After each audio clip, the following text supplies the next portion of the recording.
Amendment bill 2021। Sir, आपको ये बताना चाहूँगी अध्यक्ष जी, आज गांव और शहर में घने जंगल क्षेत्र को काटकर बसे जा रहे हैं, जिसके कारण जंगल प्रभावित हो रहा है। जंगली प्राणी का क्षेत्र कम होते जा रहा है।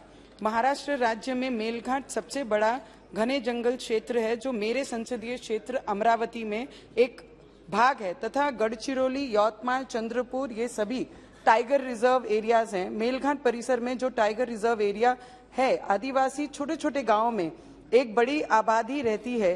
खेतीबाड़ी का काम करके वो जंगल में ही अपने परिवार के साथ रहती है, पालन पोषण करती है। अध्यक्ष जी, मेरी आपके माध्यम से सरकार से ये विनंती है कि जल्द से जल्द उल्लेखित आदिवासी गांव जो मेलघाट टाइगर रिजर्व एरिया के अंदर आता है, उन्हें पुनर्वसन किया जाए, क्योंकि जंगल परिसर के अंदर जो गांव आते हैं उन्हें किया जाए तो वहां के वन्य प्राणियों को भी सुरक्षा मिल पाएगी।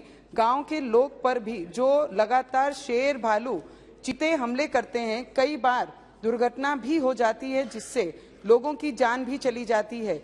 उस पर भी रोक लगेगी तथा मनुष्य और वन प्राणियों की सुरक्षा भी होगी। सर, मैं एक विनंती और फॉरेस्ट डिपार्टमेंट से भी करना चाहूंगी। जो भी पुनर्वसन ये करते हैं, पुनर्वसन के लिए गांव को अपील करते हैं कि ये यहाँ से हट जाना चाहिए, ये वाइल्ड रिजर्व एरिया में आता है, टाइगर रिजर्व एरिया में, उन्हें सिर्फ सर 10 लाख रुपया दिया जाता है। आज के पीरियड में 10 लाख रुपए में अगर वो पुनर्वसन करते हैं तो शहरों में जाकर वो 10 लाख रुपए में क्या करेंगे? तो मैं विनंती करूंगी फॉरेस्ट डिपार्टमेंट से उसे बढ़ाकर 20 लाख रुपया किया जाए, जिससे वो अपने परिवार को एक सुरक्षित जगह पे जाकर अपना घर बनाया जाए, जहां पे वो आराम से रह सके। अध्यक्ष जी, वाइल्ड लाइफ एनिमल्स के वेरिएंट भी कम हो रहे हैं, ये चिंता का विषय है। इस पर भी सरकार को ध्यान देना चाहिए। जंगल को लिए खेती जो किसान भी खेतीबाड़ी करते हैं, उन्हें जंगली वाइल्ड एनिमल से बचाना भी सरकार को ध्यान देना चाहिए। सर, मैं एक और विनंती करूंगी, वाइल्ड लाइफ प्रोटेक्शन के लिए हम जो ये बिल ला रहे हैं, और 1972 में सितंबर में इसका इम्प्लीमेशन हुआ, उसके बाद बहुत सारे अमेंडमेंट्स इसमें लाए गए सर। पर आज वाइल्ड एनिमल के कारण जितने भी खेत होते हैं, उसके आजू बाजू जंगल परिसर होते हैं, पूरे के पूरे खेत रात के रात में वाइल्ड एनिमल्स पूरा नष्ट कर दिया जाता है, और उसके द्वारा जितना नुकसान हमारे किसानों को, किसान भाइयों को होता है, उसकी मदद कौन करेगा? ठीक है, हम मानते हैं वाइल्ड एनिमल्स को बचाना चाहिए, वी सपोर्ट दिस बिल, पर उसके साथ साथ में जो जंगली परिसरों के बाजू में किसान लोग, मेरे भाई बहन रहते हैं, जो खेती करते हैं, उन्हें बचाने का भी प्रावधान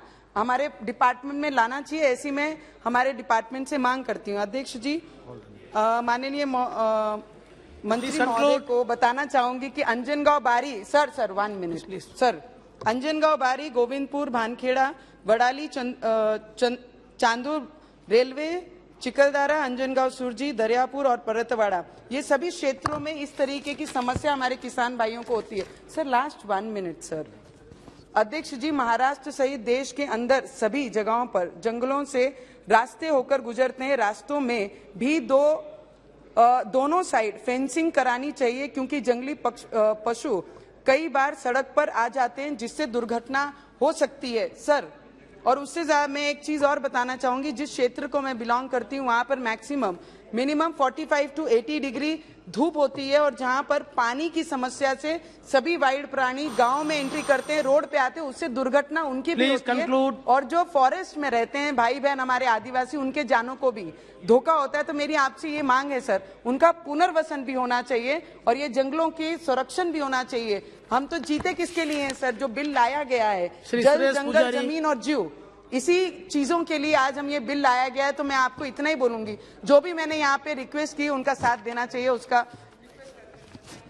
थैंक यू। सुरेश पुजारी। Thank you, Chairperson sir, for giving me the permission to